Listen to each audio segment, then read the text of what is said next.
রাজশাহী মহানগরীর খরবনা গারোয়ানপাড়া এলাকায় দুর্ধর্ষ আওয়ামী সন্ত্রাসী রবিকে গুলি ও কুপিয়ে জখম করেছে দুর্বৃত্তরা। বুধবার রাত ৯টার দিকে এই ঘটনা ঘটে। গুলিবিদ্ধ হয়ে আহত রবিউল ইসলাম রবিকে গুরুতর আহত অবস্থায় রাজশাহী মেডিকেল কলেজ হাসপাতালের ৩১ নং ওয়ার্ডে ভর্তি করা হয়েছে। রবিউল ইসলাম রবি মতিহার থানার বিনোদপুর এলাকার আজিজুল হকের ছেলে। সে ২৬ নং ওয়ার্ড আওয়ামী লীগের সাধারণ সম্পাদক শহীদুল ইসলাম শহীদের ছোট ভাই এবং আওয়ামী লীগের দুর্ধর্ষ ক্যাডার।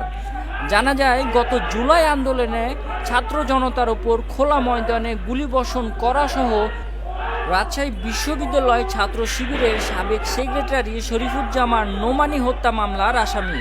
এছাড়াও গত জুলাই আন্দোলনে একাধিক ছাত্র হত্যা মামলার আসামিও বটে।